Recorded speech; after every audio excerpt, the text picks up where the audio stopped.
conversations around the same, and this morning we'll be putting that tag on FGM this year, changing face of FGM, because a lot has changed, strides have been made, but there are some things that are still going on that are giving life to this retrogressive activity. Well, before we get to that, let me usher in Sean Cadavillas with the latest from the sporting world. Sean?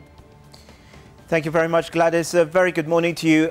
Big weekend of sports. First of all, football. Zamalek of Egypt arrive in the country today, and they face Gor Mahia this weekend. The Confederations Cup, a huge game that's taking place at Kasarani. So they arrive in the country. Of course, we'll have the latest on that right here on NTV. Also, the first round of the KCB Kenya National Rally Championship. It takes place in Nakuru tomorrow, and today it is scrutineering and recceing. I can confirm that one entry has had to withdraw. Jeff Mays was supposed to debut his new car. He, of course, is also taking part in the rally race this season, but he's had to pull out due to work commitments. So only 19 entries confirmed for Nakuru. And of course, that number could drop should any car fail scrutineering. So that is taking place. And of course, we've got rugby, Kenya Premier League on this weekend. So a big weekend. We'll have all the previews happening today. Also, transfer deadline day, that passed last night in the UK at midnight UK time. That was 3 o'clock in the morning Kenya time. We'll have the latest on that. And of course, plenty of other sports to talk about a little bit later on NTV today. Thank you, Sean Cadavillas. As every weekend, you have a full docket. Looking forward to those details. And again, back to that conversation I mentioned earlier, we'll be focusing on this morning, the changing face of FGM, even as we look forward to mark February 6th. And my colleague Bernard Ojwang, who is in Migori County, will be joining us with a perspective from that county. And speaking of which, as I said, the International Day of Zero Tolerance for Female Genital Mutilation is coming up, and it will be marked on February the 6th. There is actually an anti-FGM conference to mark the same, which is slated on the 4th through to the 6th of February. A national conference whose national theme this year is Ending FGM is My Responsibility, and will be held at the Masai Mara University in Narok County. And before we get to the nitty-gritties of FGM, let's remind ourselves exactly what FGM is. Let's just do FGM 101, if you can have those graphics on your screen.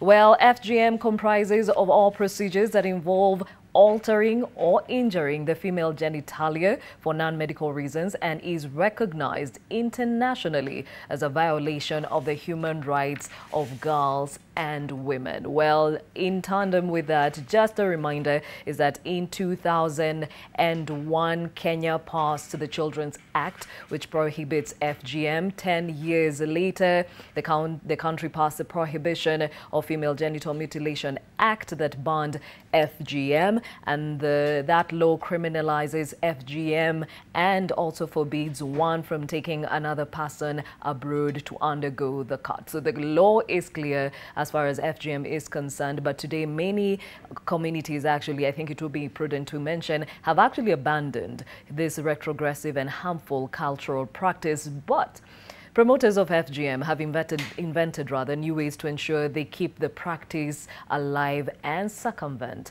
government crackdown. So again, today we focus on what we're calling the changing face of FGM. Earlier, you had some graphics on your screen showing you the different kinds, but before we get to them, let me introduce my panel this morning that will help us delve on the same. Next to me is Agnes Pareo. She is the chair of the Anti-FGM Board. Thank you for your time. Anthony Minor, head of programs, Womankind Kenya. Thank you for making time. Sadia Hussein, FGM survivor, and of course, she's an activist and coordinator of Daya Women Group in Tana River. Thank you for making time. And next to her, Haitha Somo, who is a child protection specialist, UNICEF Kenya. Thank you for your time. Now, before we get into that conversation, I cross over again to my conversation with Bernard Ojwang, who is in Migori County. He is focusing on how FGM or the prevalence of the same in that county is, and actually looking at the numbers. It looks like Migori is not one of the hotspots. However, there are some counties around it that are really hotspots. We're talking about Kisii County, which rates at 94%, and Nyamira at 93.9%. So we now cross over over to Bernardo Juang, who has a panel to just give us a perspective of how FGM is being looked at from that region. Bernard? Well, thank you very much, Gladys. Just as you have said, we are here in Migori Town, to be precise, Girango Hotel, whereby here I'm with men, gentlemen and a lady who have been in the forefront in the fight against this vice, that is FGM in Kuria region. It is something that has really affected education amongst girls, especially girl child education. And what is happening here? The people who are involved, they have changed the trend. They are now going for these the young people, young children who can't even raise alarm, who can't complain, and they are cutting them. And this has also affected the development here. Parents in the Kuria region have taken the advantage of this, and they are taking advantage of their young girls as a bridge to wealth. And of course, I have a county children officer here who will be telling us more about this. I have some of them here. To start with, I will be talking to Vincent here. Vincent, December, this thing happened here. How was the situation? I just want to say I'm Vincent, working with the Activista, Migori County. I just want to say that FGM has been a problem in this county, especially in Kuria. And for the last session, which was last year, December, it was really worse. It was really worse to an extent whereby now the government could not act on it. It was in broad daylight, and even the government was getting it so tough to even control the community. And one thing we saw is that the fight for female genital mutilation in Migori County, especially in Kuria, I think the government should chip in and by using the act that was established, the Anti-FGM Act. The government should ensure that it come to a reality. And also, fighting for female genital mutilation, I think it needs a collective responsibility. All the stakeholders should come on board, the civil society, the government, non-actors and all that should come and join, so that we ensure that our county, our girls, when a generation comes, we come with a good generation, and whereby all girls will be safe from any other vice. Thank you very much, Vincent. I'll speak to another person here. It is something that you've been coming out to help save these children. And what is the problem? What has made it that difficult not to achieve your goal, you as people involved in fighting against FGM in Kuria? Thank you very much. First of all, I would like to say I'm grateful to have this opportunity with the NTV. And also to have an opportunity to air our experience in the fight against FGM. My name is Tobias Ogola. I work with the Universal Relief Foundation. This is a civil society organization that has been there since 2001. And we've been fighting several issues to do with gender violence. And we've been rescuing girls, putting them into a safe place for all this period. And it's like our efforts from day to day, from year to year, are getting challenges not of similar nature. What are the challenges? And one of the challenges that is big is that it is difficult to understand up to this juncture that who is a serious system of engineering FGM in Kuria. It has been a challenge not to civil society only, but also to the government. And at times I put my shoes into the government and I say, something is really hidden in this exercise.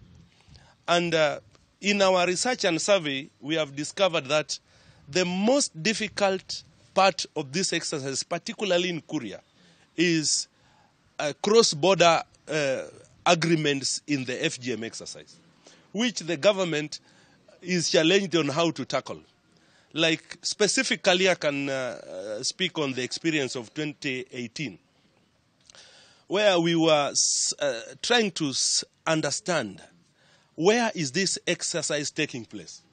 And we realized that there is a collusion between the cultural leaders of Kenyan side and the cultural leaders of Tanzanian side. So you find these young girls are being taken to be circumcised in Tanzania. And they come back to Kenya while already circumcised. And this, I believe, is the reason why the government has a very big challenge on how to tackle.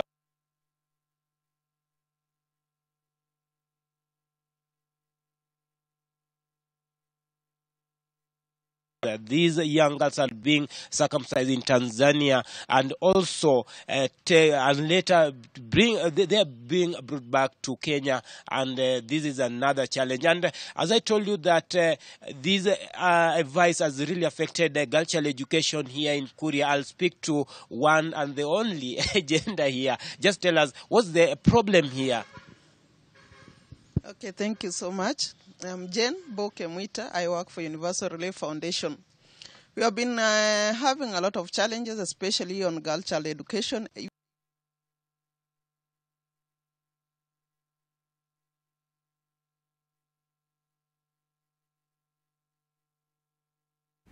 Bernardo Juang speaking to a panel at Migori Town, and the focus is the changing face of FGM, and they have raised pertinent issues that we'll also be looking at in studio. And just to delve and touch on some of the issues that Bernardo Juang and his panel have actually brought up, and that has come out quite clearly, and it's really called cross-border cutting, and that is one of the issues that is part of the changing face of FGM today. And I'll start with you, Agnes, and the numbers show that Kenya is a popular destination for FGM, and mostly because of the leniency of the relevant laws addressing FGM. I think the question here is, where is the gap within the country? Why are we the place to go to for FGM?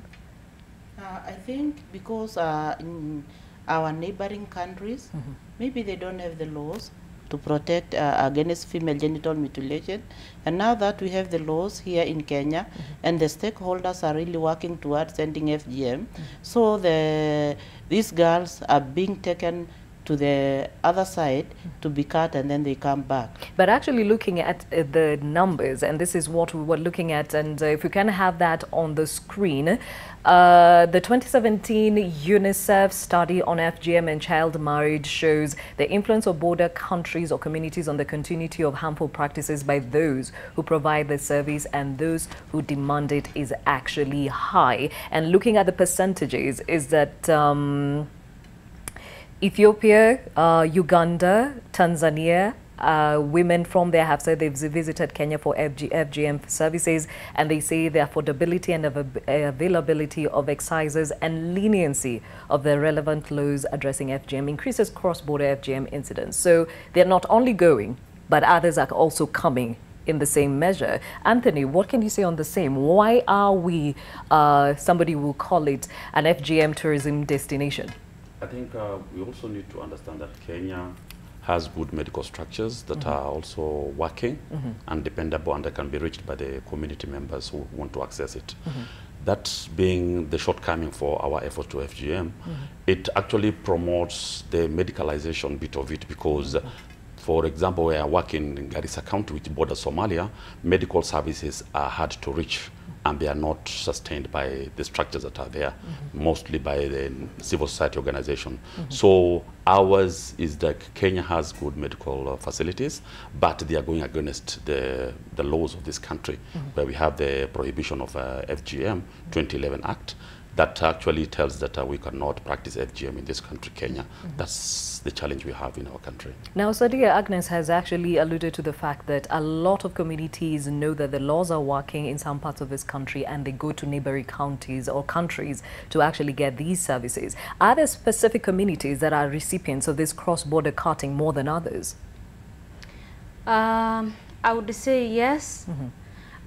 When you look at those who are seeking maybe cutting either to the other side of the countries or coming to Kenya, you will realize that it's the same communities. Like for instance, if I think maybe the FGM Act is very tough in Tana River, I can go to Somalia, where FGM is not prohibited. Again, those who are Somalis like me from Somalia can say we have relatives in Kenya and they can just come for a stay, for a visit. I mean, you can't just interrogate someone who came for a visit, visiting his families or friends. Same to Kuria people. They have their counterparts in the other countries. Same to Masai. They have their counterparts.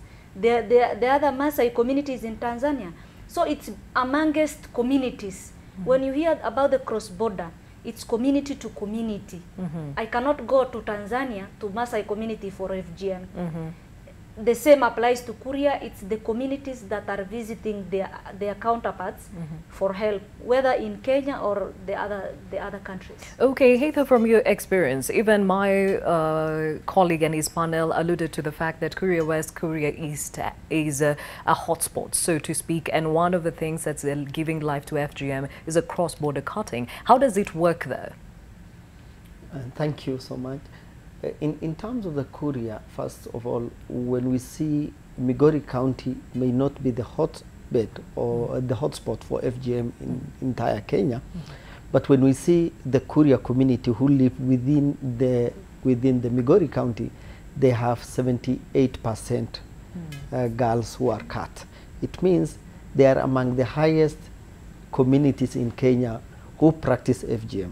However, in last year, in the newspaper, it also reported 40 girls, school-going girls, were intercepted in the holiday while they are going to Tanzania.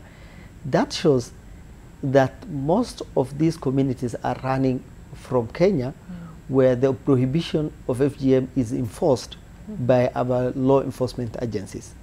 On the other hand, when you see there are those who are coming Kenya for a reason that was alluded by Madam Agnes and Mr. Anthony, in terms of affordability. How do we also see that affordability? We see that in those other countries, the cost for undergoing FGM is more heavier and more, it needs 3 cows, 4 cows. The circumciser is being in Tanzania, for example. In Uganda, it is 2 cows. In Kenya, it is 2,000 shillings. It's not comparable, the cost of undergoing. So Kenya becomes a good destination in terms of the cost. The other issue that I would like to say is that Kenya, with the devolution and prior the devolution, we had one of the health system which goes around the sub-county and division, and we have dispensary across that. And we see we have community health workers, and I'm not accusing the community health workers, they are also medical practitioners and nurses who are retired and who provide these services outside the prohibition of FGM. Yes. Then there's 2 ways where they access these services. First, there are those medical practitioners who use anesthesia before the process is done by traditional circumcision. All right, can I stop you there before we get to the medicalization and see if we can actually delve a bit further on the cross-border cutting? And Agnes, the question here is, in Kenya, we know different communities have seasons where FGM is rampant. And is the same attached to the cross-border cutting, where you would see communities moving from whether it's Kenya to the other countries, or those countries moving into Kenya for these services? One thing we need to know is that at the border, these people are the same. They speak one language, the culture is the same. So when they are doing the FGM on this side, they are also doing it on the other side. So if they take, and they are related, because you look at the Masais, the loiter on the other side of Kenya are the same loiters on the other side of Tanzania. So they easily, when you are trying to look for them after they have performed FGM on a girl, they just sneak to Tanzania where you cannot get them, but them they know where each one of them is, because the culture is the same, the language is the same. The same is to the Kuria. The Kurias living on the other side know what the others are doing, and the season is the same. that they cut their daughters. Okay, so if this is something that is known to all, can these information be used to map out the entry points and the recipients so that you clamp or put this to a stop? Yes, and that's why we are saying when we shall be going for the Zero Tolerance Day, we have invited the government on the other side, the district commissioner from Gorogoro, so that we can come together and discuss this issue and how to end it. And when we were there preparing the ground for this visit, we had a girl she was 14, and then she was cut and then married on the other side. And as the donor was looking for this girl in Kenya, the girl was already in Tanzania. So the Tanzanians that we found there, we talked to them, and they agreed to bring the girl back. Okay. So I think if we interact with these people at the border, we'll have results. All right, and I think that preempts my question, Anthony. Do law enforcers know about this season's, the cross-border movement? I mean, somebody from Migori mentioned that law enforcers have been unsuccessful in trying to curb the same. What is the experience on the ground? Since the enactment of the Prohibition Act in 2011, I think there's a lot that has been done on the law enforcers. A lot of them know about the processes and the seasons that do exist. But there's this, well, I would call cultural barrier between them, because most of the law enforcers that we have work within their communities. Yes. And they've been raised and they understand the culture and FGM to be part and parcel of the community. So it becomes a challenge for one to delink the services and the culture that he or she knows. Then that becomes a problem. And again, the community is smart enough to know where to reach. So they try to go behind the curtains, that's going far corners of the counties or sub-counties, I mean, wards, to practice FGM and come back. This might not come to the limelight or to the knowledge of the law enforcers, but we have included the program. So we have now the Nyumbakumi initiatives to be informing the law enforcers so that the law can be enacted. But it's a challenge too that calls for more and more information dissemination to all. Okay, now, Sadia, the movement from either one county to another or from one population to another country is an expensive affair. So I'm assuming you probably would have men that help these women move from one place to another. Is that the case, or do the women and those proponents of FGM move on their own? How does it work?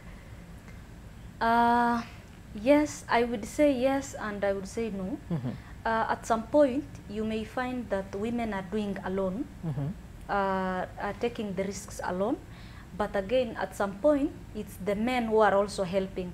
Because for me to move from this country to another country, I might need travel expenses. Where will I get the money from? From the man. Then that means maybe at some point men are aware of what's going on, and at some point they are not aware. I can tell my husband that I'm going to visit a family in maybe Somalia, and he gives me the expenses. Or at some point I will have to tell him that I'm taking this girl for cutting. So it depends. And one thing that I want to tell you is that, for instance, when we talk about FGM and cross-border issues, it's really worrying, because when we talk that when we say that maybe Kenya is cheaper in terms of cost, but again look at the travel expenses, then that means it's not cheaper, but there is a gap somewhere. Yes. And I think that gap is what we're trying to figure out. And before we cross over again to Migori County, Heather, has there been any successful prosecutions along the way? Because, I mean, it takes a lot of movement. There's a certain trend to it. There's certain seasons you can put, you know, a nail on. Any successful prosecutions? In terms of prosecution around cross-border, I may not have the data, but in 2016, 76 persons were prosecuted by the Office of the Director of Public Prosecution. And we are really happy with the Office of the Director of Public Prosecution, because they have 21 prosecutors dealing on issues of FGM and childbirth in the Republic of Kenya. However, for this year, the only prosecution that we had, apart from the cases which was reported around 98 across the Republic of Kenya, we had one prosecution in Tharaka Nithi, a woman who has cut her twin daughters, and yes, she was jailed under 6 years in Tharaka Nithi. So that is a success prosecution, but we don't take before prosecution there should be an awareness raising. There is a dialogue we do in the community. So prosecution is the last resort. We normally take practitioners working around FGM. Okay. Now, speaking of prosecution, let me take you back to Migori County, where my colleague Bernard Ojwang is seated with the panel speaking on the same. And maybe, Bernard, you can ask your panel if there has been successful prosecutions and how they work with the law enforcers in that region. Bernard? Well, I thank you very much, Gladys. Sorry for that technical hitch. And of course, I have, with that question you are talking about, I have with me here is the county children officer, Mr. John. He will be telling us more about that. And before that, I'll just talk to Madam Jen here. Just tell us, remember, this is immediately after FGM, that is in December, the cases of young girls dropping out of school is very high here in Korea. And Jen, you'll just tell us, how is it this? Okay, thank you so much. I think FGM has really affected our education, especially the girl child education, because immediately after initiation, the girls resort into what they are being told, because during the celebration, they are being given a lot of information, misinformation that misguides them. During and after circumcision, most of the girls drop out of school due to early pregnancies, due to early marriages, because of the misinformation that they got during the celebration. Because they are told now they are adults, they are not children. So they always involve themselves into adult activities to also explore on what they were told.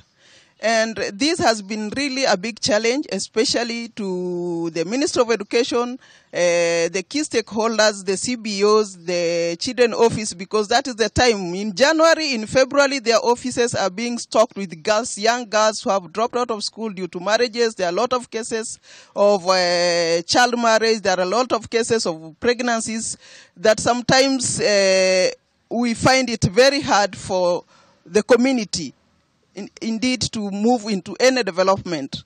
And this has also contributed to most of our girls are being married with elderly men who are not of their age mates, because those are the people who have cows which are turned to be, I think, as an income. The girls have turned to be an income generating to our community. Because once they are married, the parents get some few cows which they turn to be a generating source of income. It has been a big challenge also to girls, because sometimes when they cannot make it to secondary education due to poverty, they resort to marriage because they think that is the only solution. Yeah. Well, thank you very much, Jen. John, you've just heard from the gentleman over there saying that during this period, the people who are involved, they have changed the tactics. They are going to Southcam, these young girls in Tanzania, they bring them back here. And you also heard from Jen saying that many parents are using their young girls, children, as a bridge to wealth. What are the efforts have you made, at least, to curb these cases? Yeah, thank you. Thank you for this opportunity. As a department, we have a child protection structure, the Area Advisory Council, that brings on board several actors in this sector. This is a unit that responds very effectively in addressing such challenges, because we have the police, we have the county commissioner and his officers in this structure. So we respond appropriately in as much as we would desire that our engagement be more focused with elders, the church leaders, and other stakeholders to address these concerns. And also have intergovernmental attention towards this, because FGM in our neighboring country is not a big issue. So they take an opportunity to cross over to the border to undergo FGM and later come back into the country. When John, crossing to Tanzania, this involves two people, parents and the people practicing it. How many parents have you arrested, have been arrested following maybe these cases of FGM in Kuria? Yeah, we are only able to apprehend those who undertake this kind of harmful cultural practice in Kenya. And last year, we arrested a circumciser who was sentenced to 15 years, and we want to thank the judiciary for meting out very punitive sentences. We will continue working together with our officers on the ground to arrest any such actors who continue with this harmful cultural practice. Well, thank you very much. I'll come back to you, Vincent. Could you just please tell us, last year, how was the situation? I just want to say that last year, December, the situation was worse because a lot of girls, it was like every clan was doing this, was circumcising. And it was worse to an extent whereby even the safe spaces where us as the civil society, where the spaces which were created, whereby some girls were being rescued, it reaches a point whereby even some identified, because the cultural leaders in Kuria take this thing as anybody who is championing against these, that they see Imora as an enemy. So it was really worse to an extent whereby even some safe spaces, the community, those people who were doing this were coming to those areas and even chanting and even boasting and doing that. Even to some extent, they wanted to take girls out of this place. And I also saw a situation in December whereby during the ceremonies, and this group were going even to the DC's place. They were going to the police gates and even chanting and telling them that we have done it this year. Last year you were a bit strict, but this year at least we have done it, and you will do nothing. So, like I said before, I just want to say that it is also a responsibility of our government. I want to appreciate the judiciary, as the county children officer said. The judiciary has really played a very key role in Kuria, and that is a recommendable thing. Even every time we go to them, even there's a network of women and Jane and other organizations that we work with. When immediately they go to children office, they are being helped. Immediately they go to judiciary office, they help. So the gap is in the government and the parents, and we need a lot of advocacy to ensure that this thing come to an end. Thank you. Thank you very much, Vincent. You've just heard from Vincent. Vincent is saying that these people, during that period, they were celebrating, going to DC's office, celebrating along that highway. You, as the people who have just come out in the fight against FGM in Kuria, are you facing intimidation? Yeah, you see, as an organization that is fighting FGM, automatically you will face hurdles, especially with elders. Because as we made up a strategy on how to handle FGM in Kuria, particularly is to identify the circumcisers and train the circumcisers to move out of their set mind of doing this into doing some other things economically. Some we even gave a certificate to those who qualified. In fact, if you go to our website, you will see we are giving certificate to circumcisers whom we changed from the attitude of going on with exercise. But the major challenge that I'm still talking about is involvement of key stakeholders and their role in this controlling this menace. One, a key stakeholder here is church, because the majority of people in Kuria are Christians. But where is the church? Why are church not involved? Secondly, other key stakeholders that we need to involve in this exercise are the social services, because they can have household, they can identify all the circumcisers, they can bring them together, they can be talked to. Another thing is specifically pre-FGM plannings. These pre-FGM plannings are going on, and the majority of stakeholders are aware. Because FGM in Kuria is done through clanism. There are some cultic programs that are underground going on to select which community among the Koreans will do FGM this time. And during that exercise, the elders come together and they provoke some spirits. That is why I'm speaking about where is the church. Thank you very much. Yes. Thank you very much. Okay, Jen, Gladys, before I come back to you, I'll speak to Jen here and also the county children officer. Jen, you've just had your colleague here talking about intimidation, and my question to you is, what do you think should be done? Are leaders from Kuria region out to fight FGM in that region? Thank you so much. The leaders in Kuria region, most of them are not ready to fight it, especially when we talk about politicians. We don't have political goodwill in Kuria, because it is as if they feel when they engage themselves with this, they will lose votes. Also, other leaders, especially women, are really fighting about it, the whole issue. But the challenge they have is that, you know, women, they don't have a voice in Kuria. They cannot make a decision.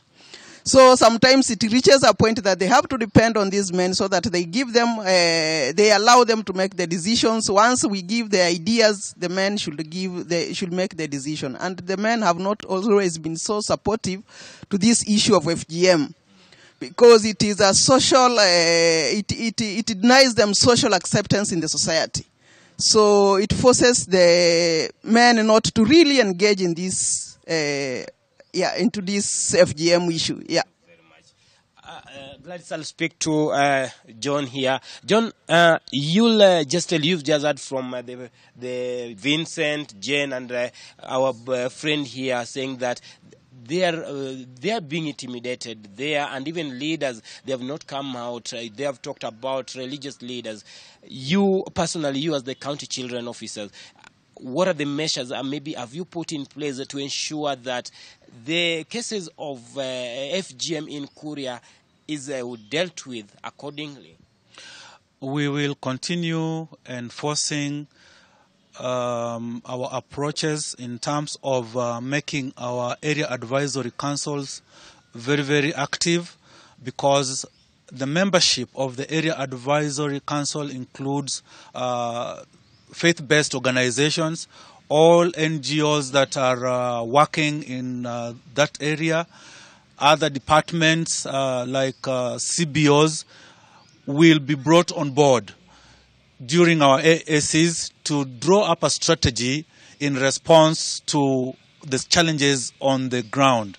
Because we also experience, after these festivities, we experience a very high number of cases being reported to our offices, seeking support and maintenance.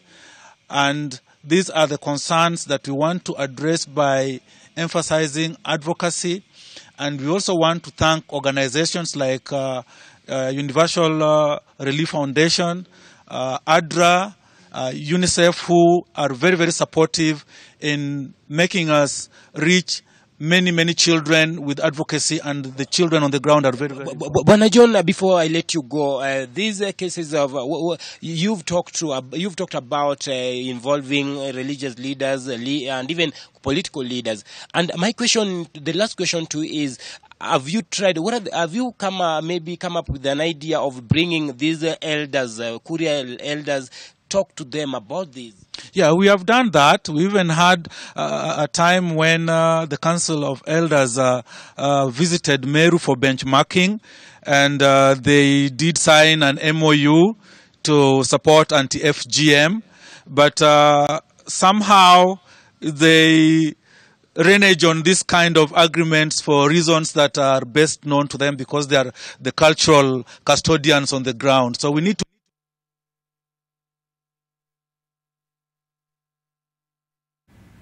A very informative discussion there in Migori with my colleague Bernardo Juang and a panel of stakeholders when it comes to FGM. Our core conversation today, the changing face of FGM, even as proponents of FGM change tack to ensure that FGM keeps going and also for them to circumvent the government parameters. Well, one of the issues that has come out from this is that as long as the FGM, the circumcisers need the income, this will still keep going. But really, it is a law of supply and demand. Heather, from your experience, these income, the circumcisers are income earners. What have you done to ensure that maybe you give them an alternative to the same? Thank you. In terms of the overall global strategy of addressing violence, including FGM and gender-based violence, is economically strengthening household incomes. Because when girls and women have the capacity to control their financial, then automatically they will have a decision making at the household.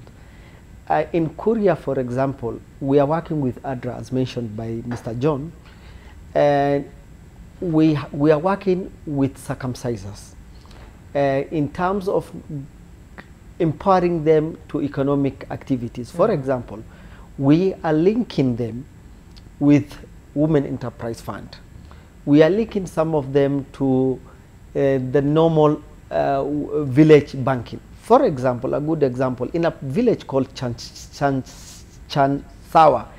in Korea East, 27 members of circumcisers and other role models who are addressing against FGM have contributed around $3,000. And this contribution is coming from their own pocket. It's not something engineered by any organization or anything. For us, we give the hard skills in terms of how do we save, how do they do this in terms of saving, how do they get interest, how do they make bookkeepings. And for the last year, the highest person got a dividend of 56,000 shillings.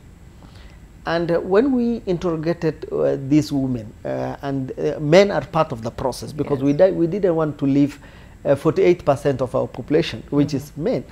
And they were telling us, now we can pay school fees to our girls. To an extent, those circumcisers and those women groups, they have gone to pay a community social responsibility. They are paying for the other poor girls for school fees.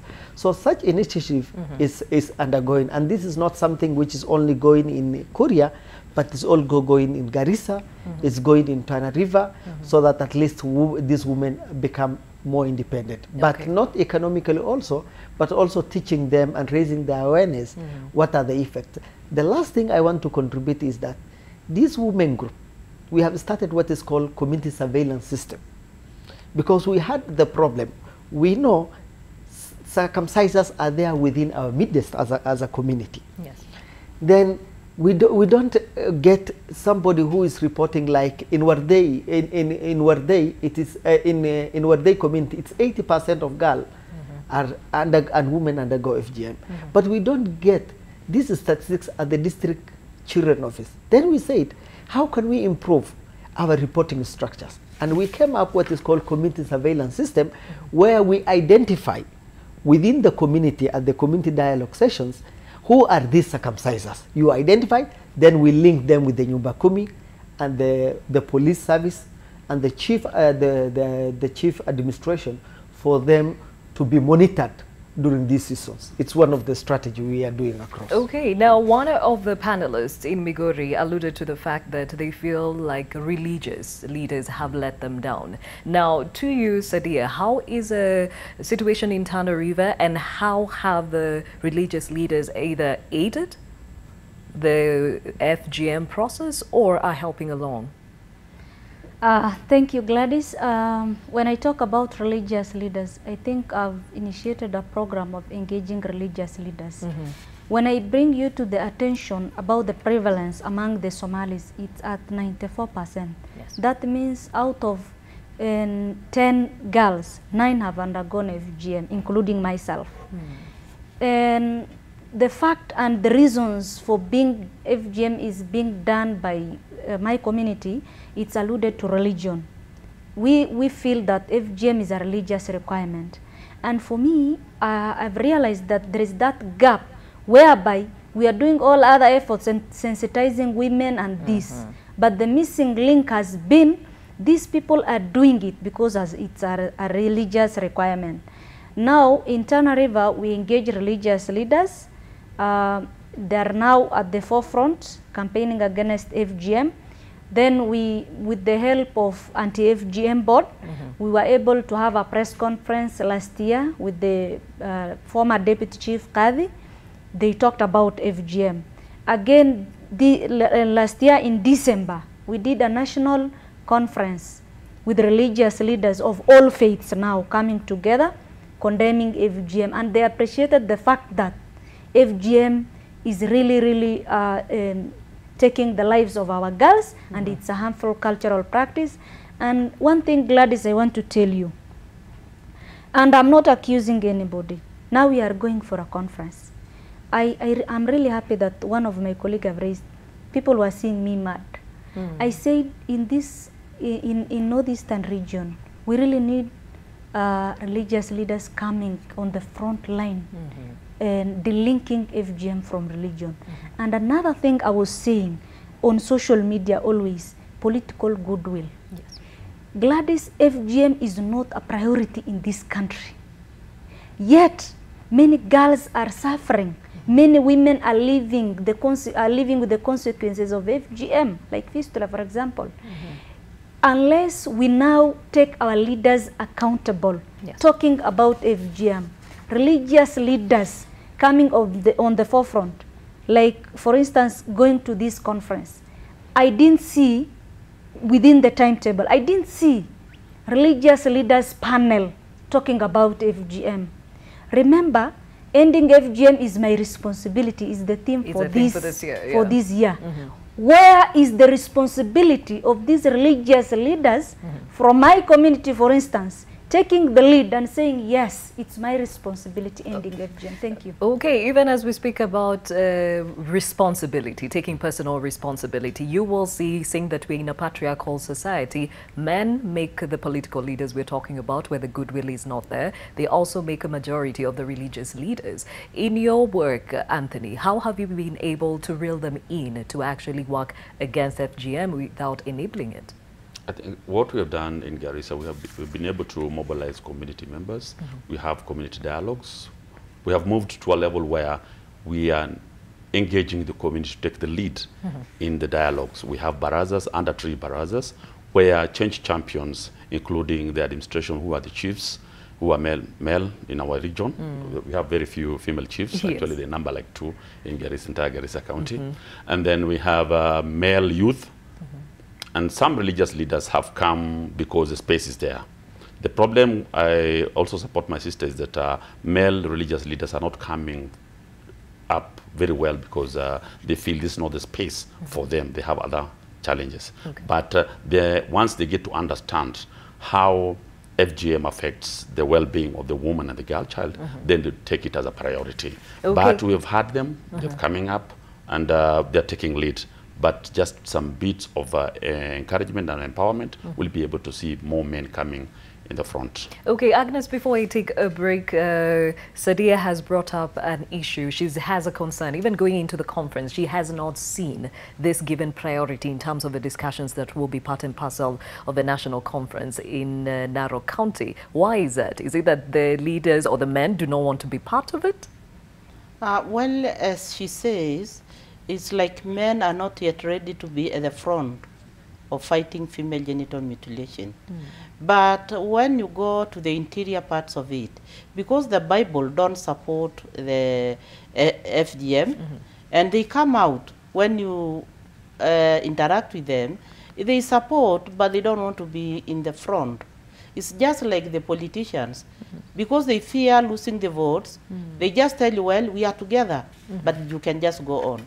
And not forgetting that what we are fighting is a culture that is really deeply rooted among the people who practice. And then there are issues that make these people go back to it. That is poverty and not having the knowledge on the subject. So I think we need to do more awareness amongst the communities. Because when you talk of circumcisers, being a circumciser, you don't need any qualifications to do it. So when you bring 10 circumcisers today on board and then take care of them, tomorrow there are other 10 from the same community. So what you need to do is to address the issue by talking to the girls and the families, and the leaders should come out together so that they can all say no to female genital mutilation. Well, time for short break here on NTV today, even as we take stock of where FGM is at in this country, the hits and misses, and this is ahead of the International Day of Zero Tolerance for Female Genital Mutilation, which is coming up on the 6th of February. And our core focus this morning is the changing face of FGM, even as those promoters of FGM change tact to ensure that the same is kept alive. Stay with us, a lot more coming after this break.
Thank you for staying with NTV today. My name is Gladys Gachanja. We continue with the conversation around the changing face of FGM. Remember, February 6th is the International Day of Zero Tolerance for female genital mutilation. And there is actually a national conference that's being put together in Migori County whose theme is Ending FGM is My Responsibility. Now, when you talk about the changing face of FGM is because looking at the statistics, FGM has actually, the prevalence of the same has gone down. However, there's some areas which we call hotspots that are still reeling in the same, and this is because proponents of FGM are still keeping this harmful practice alive and well. Still in studio with me, Agnes Pareo, Chair of the Anti-FGM Board, Anthony Minor, Head of Programs Womankind, Sadia Hussein, FGM survivor and also an activist, and Haida Somo, Child Protection Specialist with UNICEF Kenya. And before we went to break, one of the issues we talked about was the cross-border cutting. Now let's talk about medicalization, and if we can have those graphics on air. According to a UNICEF 2017 study on FGM and child marriage, 1% of interviewed girls and women reported that healthcare professionals were involved in the practice of FGM in their respective regions. If we can have those graphics on air, mainly through administrations of palliatives to girls and women prior to undergoing FGM. So this is actually a reality, medicalization of the same. And this is actually essentially saying it's FGM practiced by any category of healthcare providers, whether in a public or private clinic, at home or even elsewhere. I'll start with you, Agnes. The Kenya Demographic Health Survey of 2014 showed a gradual decline in the national FGM prevalence from 27% to 21%. Could medicalization have been used as a cover-up and lowered the numbers? Because when you look at the prevalence rate in other areas, it shows it's still on a high. Well, I don't think, because in most of the areas, hotspots areas, it's like they don't really practice medicalization. Because when you look at the communities in the hotspots areas, they think it is their right, it is the circumcisers that perform the cutting. But it would still have contributed, but a lot of awareness and interaction with the stakeholders have really made that drop to the 21%. Now, Anthony, the numbers have gone down, and some would say probably it's because medicalization has come in. So some of these cases where there are complications are no longer reported. So you go in and out, you can never tell the girl underwent the cut, or when the medical practitioner comes to your home, the child is up and about the next morning. Could this be the reason why maybe the numbers are not being captured? The numbers are not coming out clearly, but we know medicalization is there. Gladys, one thing I want to bring to your attention is that medicalization starts prior to the cut itself. You'll have even the chemist around the town selling a lot of tetanus jabs. They go jab those girls to prevent from tetanus. The community are aware, and you'll be surprised even the elite from the society are taking it to a level where they'll get their girls have anesthesia before circumcision to reduce the pain. So in that scenario, you'll find medicalization coming into play, be it on the cutting itself or preparation to the cutting itself. And then when it's a cutting itself, we'll have girls coming out, and this reduces the cases or incidences where we lose our girls, unlike when it's done by those who double up as traditional birth attendants, because they are known to double up as traditional birth attendants, as the circumcisers too. So this is where the challenge is coming into play. But we need to remember also the diversity of our country, Kenya, where different communities do practice FGM. Others do, like in the Somali population, they'll do it as from age of 7 years to 12 years. So it's not a rite of passage like other communities in other parts of the country, where at 18 years, 20 years, or 17 years, that's when it's being practiced and the girl is ready for marriage. In the Somali population, it's a bit different. So the girl will be told, you'll hear a community talk about the girl had some illness or malaria, then they had a medical personnel visit the home, and after that, the girl had been circumcised. Those are the challenges we're having. Okay, Sadia, you come from Tana River, and a lot of this, you're also an FGM survivor. A lot has changed with the times. Medicalization, is this a reality? Yes, medicalization is a reality. You know, I want to tell you why medicalization came. When activists and many organizations, civil society organizations, started training communities and sensitizing them on the effects of FGM, like the health effects, all these, people are now acting smart. What if I do it in a health facility? It will reduce now those consequences. People are thinking about reducing the pains, reducing the lifetime consequences, all those things. But let me tell you one thing for a fact. Whether you do it at home, in the bush, or in the hospital, FGM will not make it lesser when you do it in a hospital. FGM remains FGM. And one thing that we are forgetting, you know, the loophole also, the other reason now for going for medicalization of FGM is that people think when I do in a government facility, then maybe it's not illegal. Yes, because FGM is illegal by the government. Now it's a medical practitioner doing it for me. Okay. So what? It's not illegal. That's what they think. Another thing is that when they do in hospital, they feel it's more of on privacy than at home. So people are really going for medicalization of FGM because of those gaps and because of the beliefs that there will be reduced health consequences. But Gladys, as I told you previously, there is one thing I like about religion. As Madam Chair brought it up, in the Bible there is no FGM. And a church leader will tell you that, priest. Same applies to now a sheikh. A religious leader will stand in front of you and tell you removing a human organ is not allowed Islamically. Now that means even this health practitioner will be held accountable in front of God. And that's why we really need to engage more religious leaders, let them walk the talk to the communities and tell them whatever we have been doing to these girls, we are really doing something terrible in front of God. Okay, now, Heather, earlier we said the traditional circumciser are looking for an income earner. That's why they do FGM. Now we have health medical practitioners who are getting into this. What are their reasons in engaging in the same? Okay, allow me, Gladys, to make clarity on some of the data which you have projected in the TV. Is the 1% you have projected, that study was done in 5 communities. The Somali community, the Pokot, the Rindile, the Masai, and 5 communities that, and 5 communities. That was a study for 5 communities in UNICEF in 2017. But however, at the national level, the prevalence of the percentage that FGM done by medical practitioners are 15% as of the Kenya Demographic Health Survey in 2014. Okay. Also in 2008 to 2009, that prevalence was 19.7. It means we are reducing in terms of the engagement of medical practitioners in this practice. It is something that we want to see. But however, that does not mean that medicalization of FGM is not happening. For example, in Korea, it's like 27%. It's the highest in the entire Republic of Kenya. So it means we need to address. However, the reasons why these medical practitioners does is of 2 reasons. And some of them are friends. Normally, those people who go to these medical practitioners are elites. The studies say.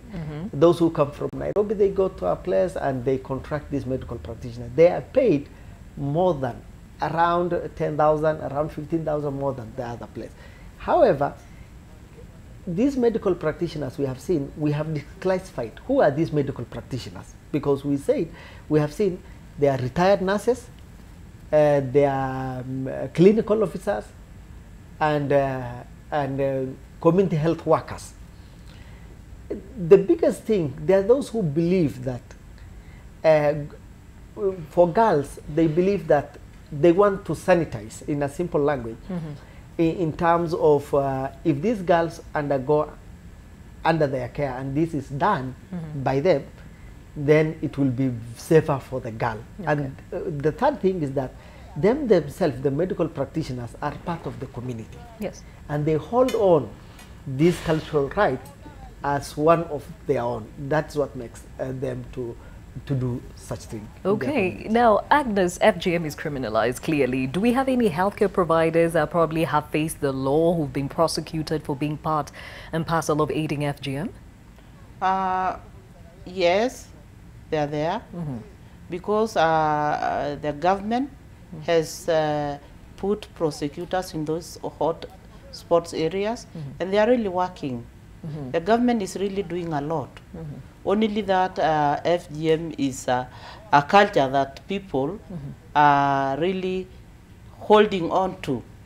So I want to say, yes, there are those people that have gone to court, and some of them have been jailed for doing female genital mutilation.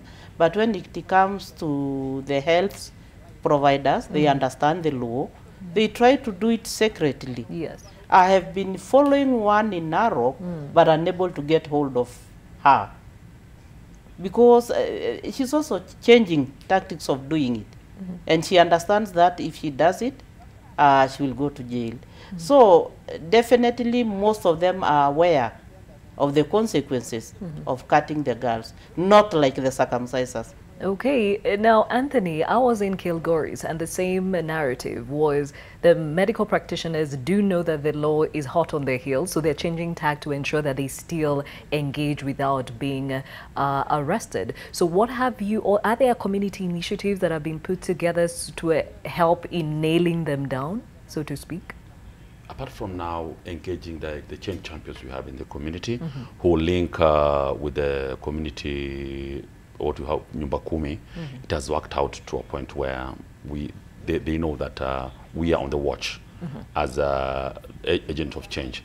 And then we have the structures put in place that are responding. We have the referral pathway. We're able to communicate from household level to the ward level, and it builds up to the county level.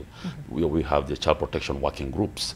Then the information will flow clearly. That will be a more superior unit within the community that incorporates the government officials. Those are the law enforcers, the medical practitioners, and then religious leaders and civil society organizations that are working there. We are able to follow it up as a team together. And then we have the lead people in our given area. If it's a ward who's in that dispensary, then he'll be very, or she or he will be very informed in that position according to what you expect the medical practices to adhere to. Okay, just like any medical procedure, it costs to perform medicalized FGM especially. Where do these communities get the money to pay for it? When we come back from Muranga, Seria, you'll be answering your experience from Tana River and other regions in that area. Martin Moore is now joining us from Muranga with an update from that region. Yes, good morning, Gladys. It's a good morning, though a sad one, from Muranga County. As you have rightly said, we are coming live from Mareki Dam, which is in Maragua constituency. Yesterday evening, I'm being informed that 2 people who are on a boat drowned around this area. So far, nobody has been, the bodies have not yet been retrieved, but I just want to talk to some of the residents to briefly tell me what explained and how the calamity occurred yesterday. Tafadhali karibu hapa hivi. Nataka tu nianzie kwa majina na uniambie ni nini ilifanyika jana. Kwa majina mimi naitwa Samuel Chogu. Mimi ni mkaaji hapa Mareki, nimezaliwa hapa. Jana masaa ya saa 9 hivi za jioni, kuna vijana walikuwa wamekuja kazi. Walikuwa wamekuja kubeba na kaboti waka kanabeba watu huku. At the process ya kutembea huku, sijui what happened, hiyo kitu ikawa ya kuingia maji. After that tukasikia After that tukasikia mmoja wawili wameanguka, mmoja mwenye alikuwa driver huyo boat, yeye akashuka akatoka akaenda. Sasa tumejaribu kuwarescue kutoka jana saa 11, hatukufanikiwa. tukaingia leo asubuhi tukawapata, saa ndio tumetafuta mmoja, saa hii nasikia mmoja amepatikana. Saa hata kile kitu ningeomba ni serikali tusaidie juu tunafanya hii kazi tukiwa peke yetu na si ndio watu na maji ndio uoga tunatumia, kwa hivyo hatuwezi kubali watu wakae huku, lazima tuwatoe juu maji ndio uoga tunatumia kukunywa, kupika.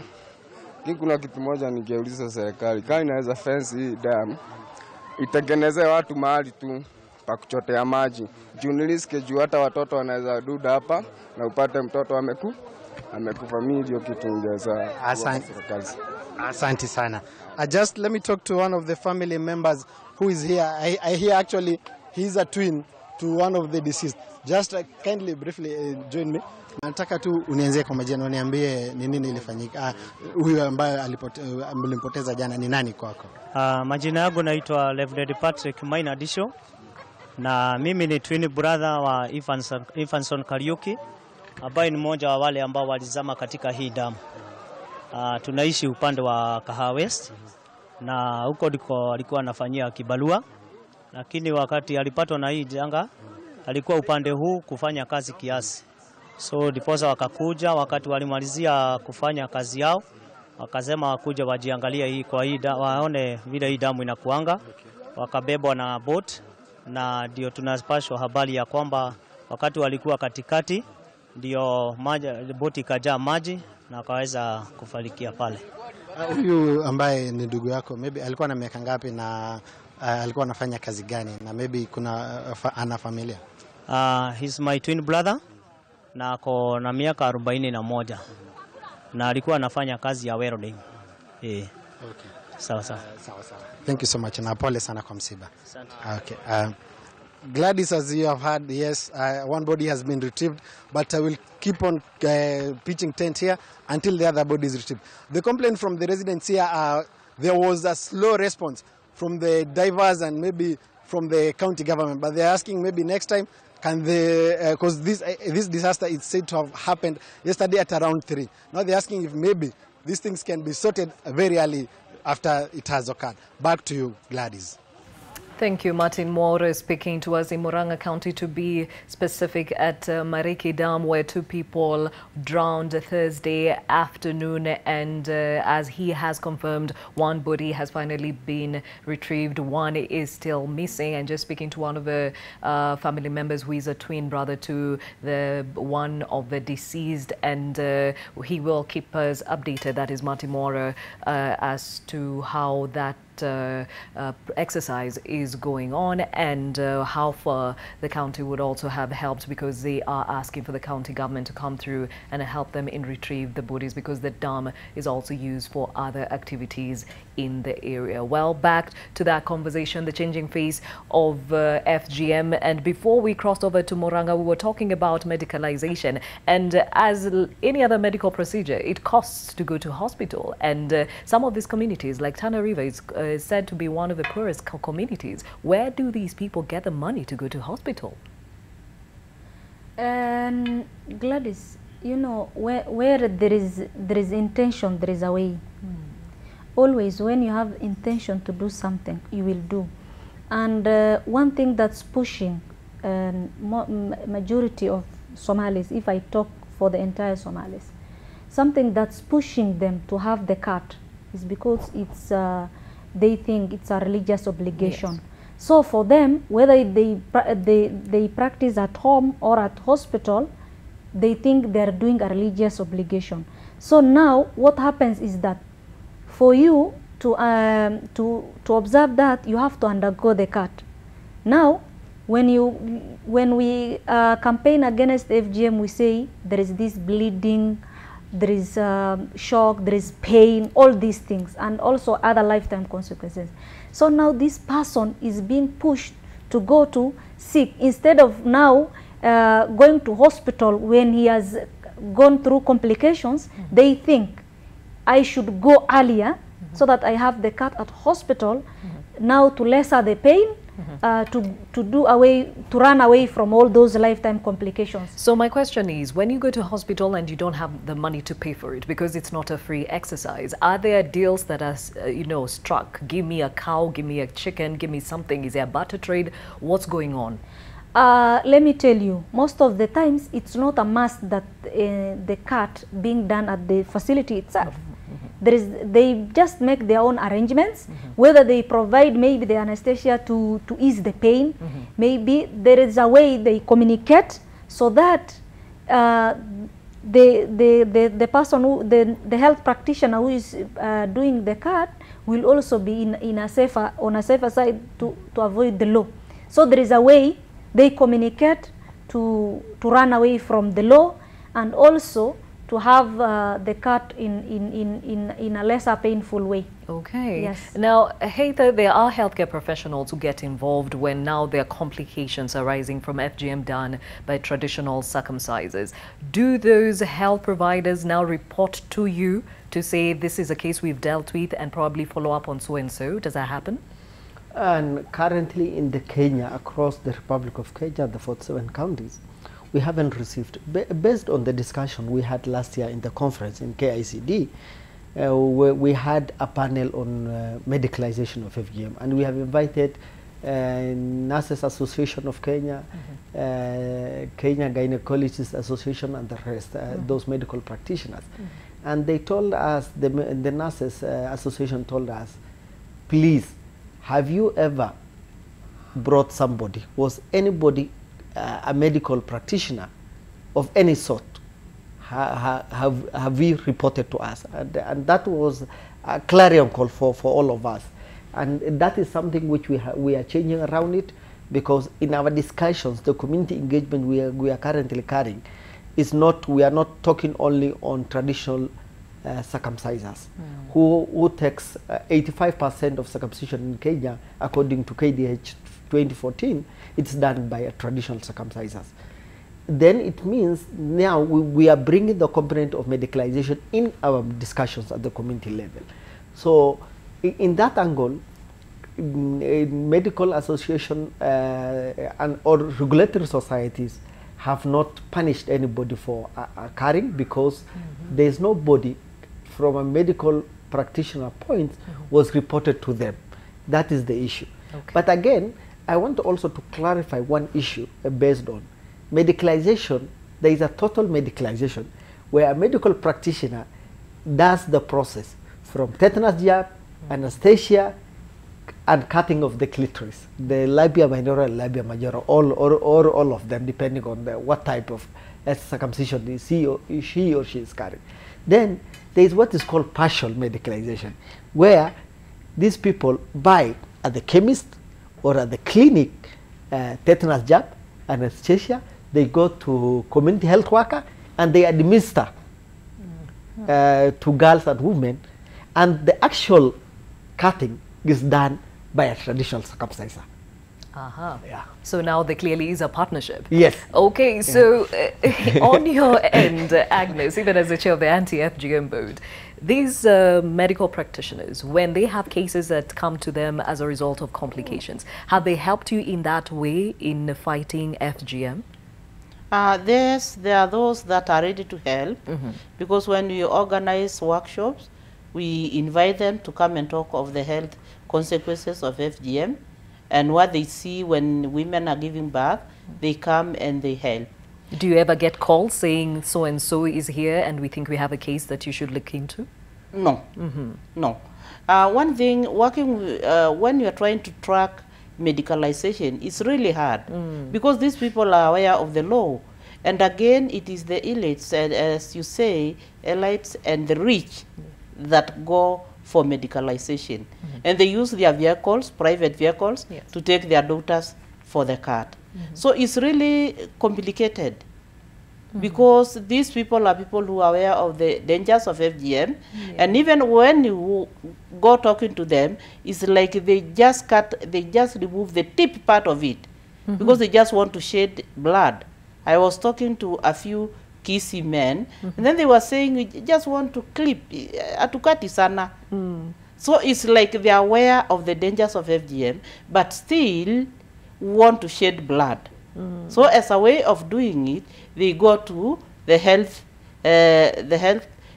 people to do it because they are aware of the dangers of female genital mutilation. Okay, now to something that is also very much related to health practitioners, and it's another way promoters of FGM have found to circumvent the law when it comes to the same, is lowering the age of the girls that are actually circumcised. Now, proponents of FGM have changed tact, and they're now cutting children as young as a day old to 2 months. The child is born, and a day or two, they actually are circumcised. Reasons: because these children cannot actually speak for themselves, they will not run and report the same. Now, if we can have those graphics on air, actually according to the 2014 Kenya demographic survey, about 28% of circumcised women aged 20 to 24 underwent the cut at the age of between 5 and 9 years, compared to another 17% who were circumcised while aged 45 to 49. Now, that study further shows that at least 22% of women actually in the coast region were most likely circumcised when they were below 5 years old. And what is worrying again, as I mentioned, is that more and more newborns are undergoing the cut. Now, Anthony, this is clearly something that feels very removed from reality, but it actually is happening. What are the reasons behind this? Until we get to a point where we have to demystify the myths that are associated with female genital mutilation within each and every community, we'll still be brushing on top of everything. Because each and every community has its own way of explaining why FGM should be done within this particular community.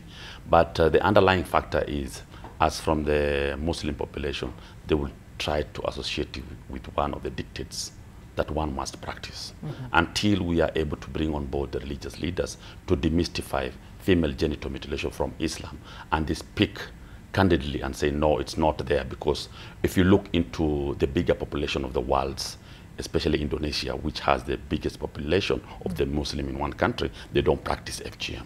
Saudi Arabia itself don't practice FGM. It's an African thing that we have ongoing, is a cultural thing.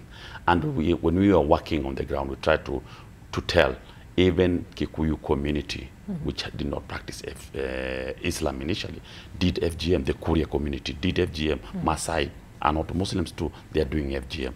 That by itself will be able to, at one angle, bring on board and see that the religious leaders are participating in ending FGM. The other side is about hygiene. They would say you are unclean because you are not cut, and so you are not able to practice some of the cultural things. Like from other communities, a woman will not engage other women in fetching firewood, fetching water, and even women discussions because she's seen and perceived to be a child. Those are the myths associated to it. Until we are able to demystify all those things, then others will tell you if a woman married cooks ugali and she's not circumcised, that ugali will not cook. So you cannot tell me how ugali cooking and the cutting FGM. Well, I can't refute that. It's not a fact. This is the community, until we are able to bring down the community, understand the real logic. These are the things that we need to bring and talk. And that's why the project has moved to a level where we are not telling it to the community. We are just facilitating the community dialogue. Okay. So in that context, the community will be able to dig deeper within those myths associated with FGM, so that they can really look into things in another perspective and tell, really, these were just things that were there to actually cover up on women human rights in each and specific community. Okay, Sadia, the risks with FGM, I mean, when it comes to the young girls, to even the older girls and women, is obvious. Now, having to circumcise a day-old baby, this risk factor is even higher. How does this look like in the Somali community? Is this being practiced? Infancy FGM? Yes. Let me tell you one thing, why they believe infant. I don't know of cases whereby they cut a 3 or 1 month old, but I know it's happening in Taita Taveta. Yes. But again, when I come back to the the larger Somali communities, they believe they are changing trends to cutting babies, like for example, 1 year, 2 years old. Why? Because they think when I'm 10 years or 7 years old, I will shed more blood than when I'm young. Again, they believe I will heal faster when I'm infant. That's what they believe. They say you heal faster, then again you will you heal faster, and also the blood issue will reduce. Another factor is that when I'm 10 years old, I know what's happening with me. But when it's done to a 3 or 2 year old baby, yes, she doesn't even know what's happening with her. So it's like also running away from the questions that these girls will raise later on. For me, I can explain what happened to me because I was 10 years old. But for someone who was cut at the age of 3 years or 2 years, what will she tell? They think she it's will a just way of find life. herself that she has been cut. But let me tell you one thing. We really need to re-strategize our approaches. Why am I telling you that? Because what works for Kuria might not work for Tana River or in Wajir or for Masais. There are those who are doing FGM as a religious requirement. Those who are doing FGM as a rite of passage. There are those who are doing FGM just as a cultural thing. Let me tell you one thing. I really appreciate what Anthony has brought. That people are believing that, yes, when I started campaigning against FGM, people were telling me, Sadia, you have run mad. One, because this is our culture and tradition. But again, the biggest thing is that our religion permits FGM. And I was saying, hell no. How is that possible? How can a religion accept harming of the body of girls? And when I started approaching religious leaders, that's when I've seen the light. That the community perceptions, these myths around communities, and what is the reality doesn't match in reality. Okay, now, Heather, according to the survey, among ethnic groups, Taita Taveta has the highest number of children under 5 who have undergone FGM at 61.3%, followed by the Mijikenda, Swahili at 27%. So this is something that's very rampant in the coast region. Why are there numbers, or are there higher numbers in some regions than others? The reason being given in the studies because lowering of the cutoff age came after the prohibition of FGM Act. It has increased. When you say the trend in 2008, Kenyan Demographical Survey, and 2014, it has increased. And we are seeing the common age across this Kenyan community is 5 to 9, the cutting. And especially the coast region, the reason they have been given is that there is a belief. There was a delegate led by anti-FGM board who have gone to Taita Taveta in 2016, and they came with a shocking narration that a girl child of 1 day also undergoes FGM in that community. Yes. And they believe in terms of there is some disease within the genital organ of a baby female.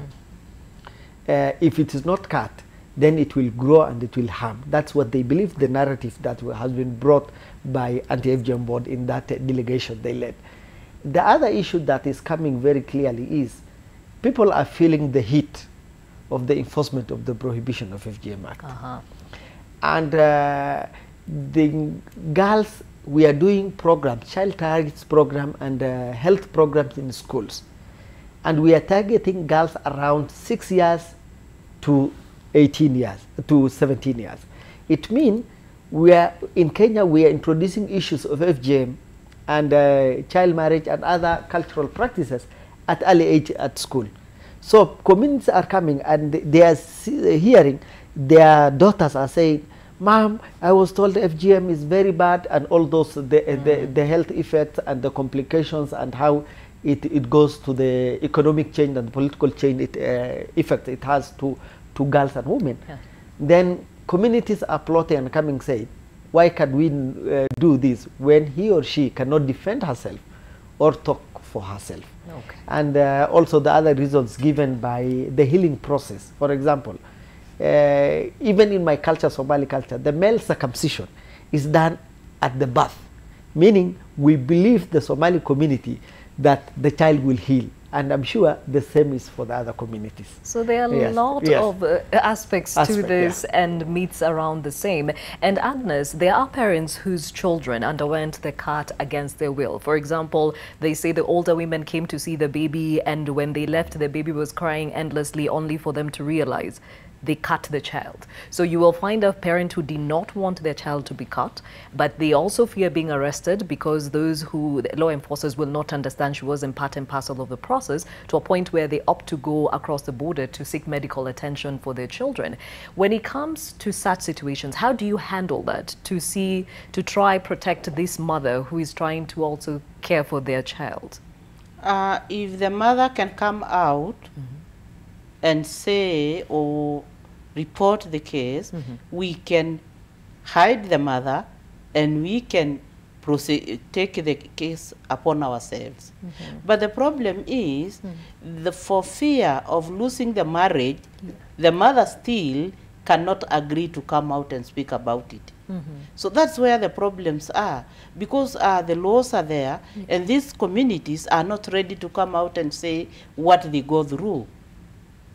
So that's why we encourage even rescue centers, because a girl can run there when she's able to run to the rescue center. And by so doing, the children's officer, the board, and all the well-wishers or people, friends of these girls, can prosecute on behalf of this girl.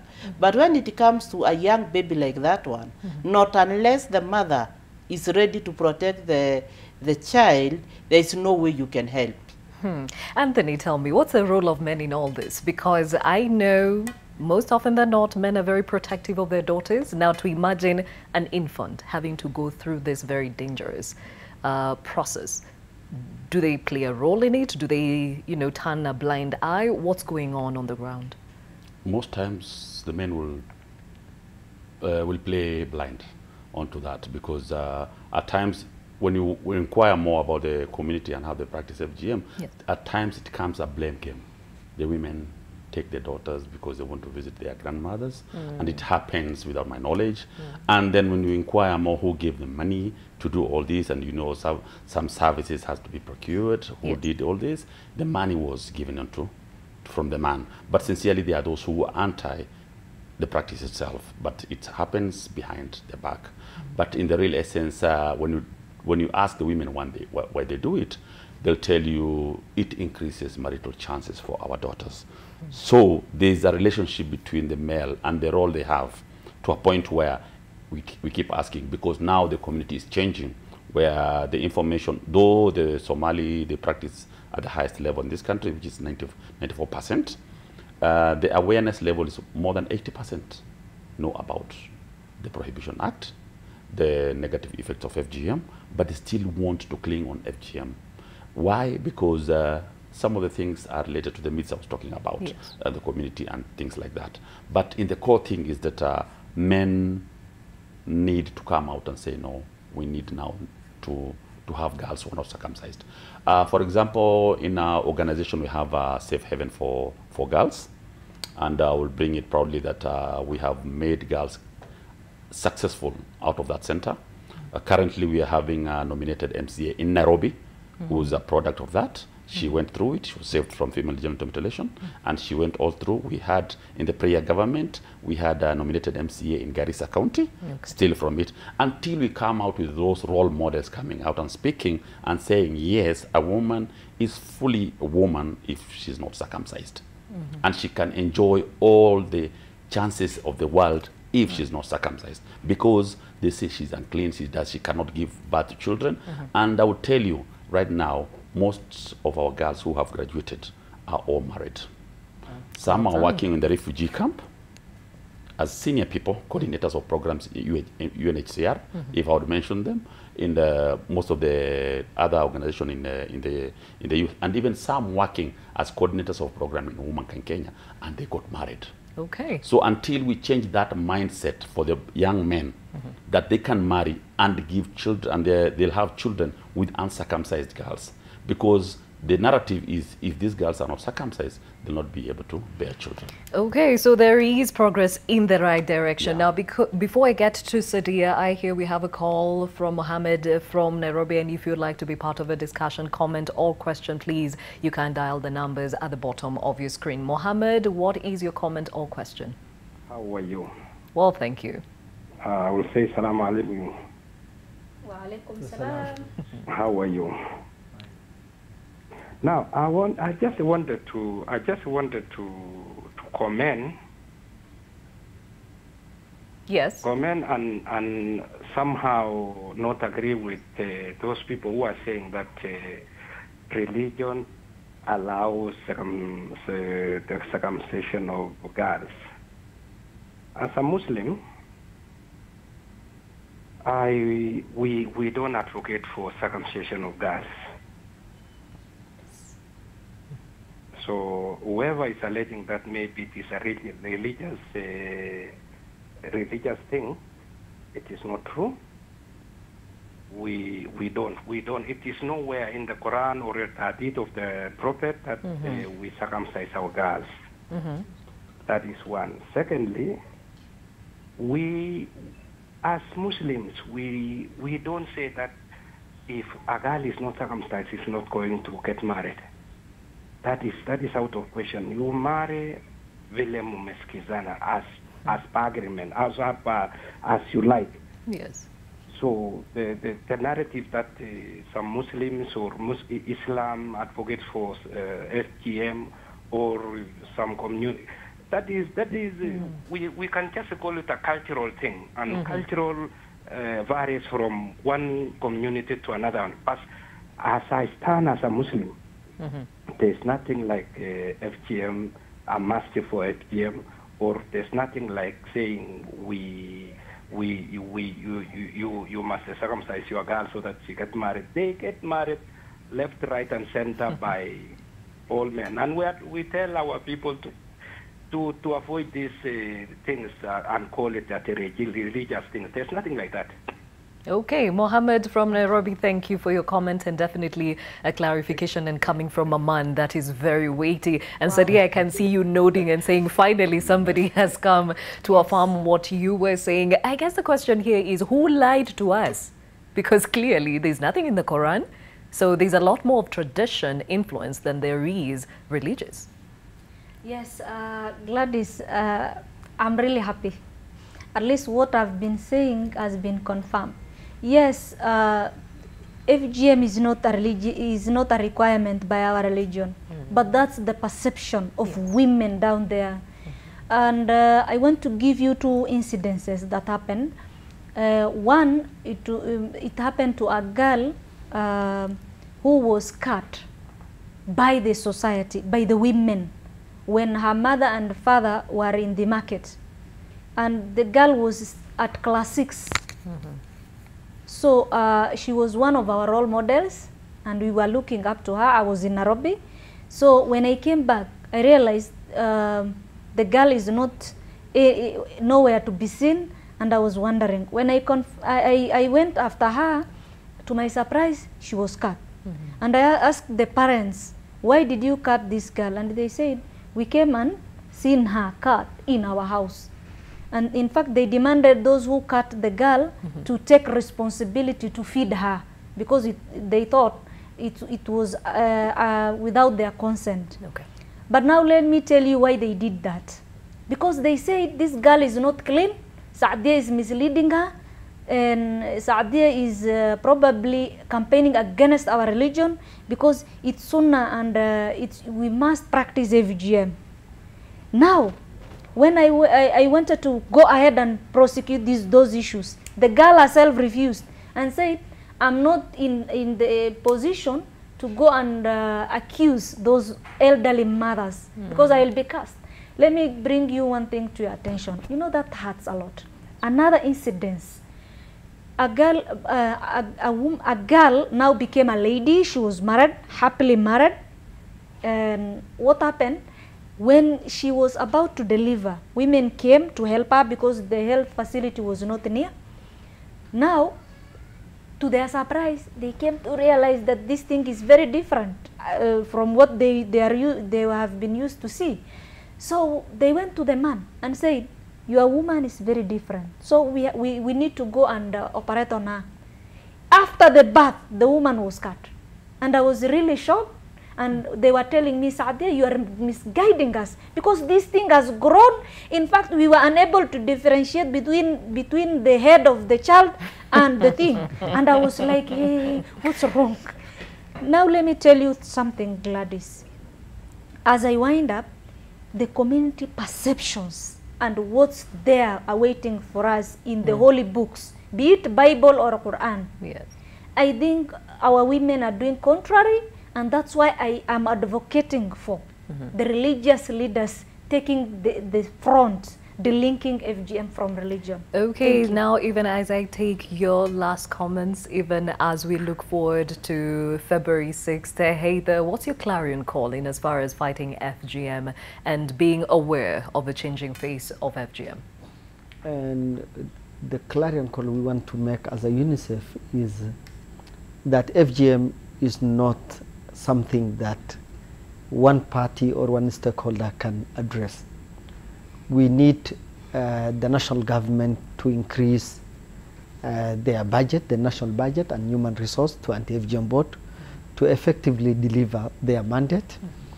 The second issue is that we want to also to give to the county government because we have seen in West Pokot County was the best county which was awarded in 2018 conference for addressing FGM, and we have seen they have made budget. Though FGM work is at the national government responsibility, but we want also the county government to emulate what the West Pokot County and Samburu County have done in terms of addressing. The last issue that we want to address is we want also the stakeholders, including the community leaders, to really work around on how we can protect our girls, because FGM has as consequences across so many social indicators, including health, including education, even including the gross domestic product of Kenya. The reason being is that the economic cost of FGM has a link to child marriage, has a link to the welfare of 52% of our population, which is women and girls. Thank you. Very well said. Now, Agnes, there's a lot of weight on your shoulders as the chair of the anti-FGM board going into this national conference that will be held next week, and the theme being Ending FGM is My Responsibility. What's your clarion call? Well, I want first to invite all the people to Narok to come for the conference, and looking at the theme of the conference is that my ending FGM is my responsibility. So it is the responsibility of each and every one of us to end female genital mutilation. And I want to ask all the stakeholders to try and bring youth boys and men on board so that we can come and talk together, we can come and dialogue together, because at the end of it all, it is these men that will marry these girls. And if the youth can say no, we will not marry the girls who have not been cut, you will find girls going back to female genital mutilation. So I just want us all, the actors, to bring this youth on board, see that they also participate and they also be part of the fight against female genital mutilation. So there's a lot that need to be done, and everybody should try and play a role that he thinks can really save these girls from the cut. Including Muhammad, who have just said that the church is not there. He should come out in at the mosque, say what he's just said, other than just say it at the corner, and when he goes to the mosque, he cannot say it loud. So that the people in that mosque or the people in the churches can also know that the Bible, the Quran are against female genital mutilation. Okay, Anthony, you're part and parcel of the fight against FGM. You are a man and you have worked with men in the communities. Clarion call to them and how they can actually be part and parcel of this fight. Mine is to bring all energies together in one unit, and so that we can be able to reach more voices. But I will still push it back to and appreciate first NTV for giving us this space, but I still push it back to the media, because you enjoy a bigger audience in the country. Mohammed is calling, prove that there are people watching out there. Yes. We need the media to come out, at least even NTV, to have at least a month of discussion on the same.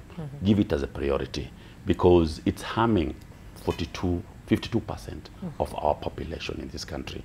And the way Haidar was putting it across is that it inhibits the girls' access to wealth, resources, and education. So if we can put it as a priority by the media houses in this country, then we can move forward. All right, very well said. Agnes Barrio, Chair of the Anti-FGM Board, Anthony Maina, Head of Programs, Womankind, Sadia Hussein, FGM survivor and activist, and she's also the coordinator of Dayal Women Group in Tana River, and Heather Somo, who is a child protection specialist, UNICEF Kenya. Thank you for joining me and having this very prudent conversation. And remember, it is ahead of the International Day of Zero Tolerance for Female Genital Mutilation, which is coming up on February the 6th. There is a national conference to be held in Narok County from the 4th through to the 6th, and the theme this year is Ending FGM is My Responsibility. You have a part to play in it, so do the right thing. Thank you for your time. This has been NTV Today. My name is Gladys Gachanja. NTV Sasa starts right after this.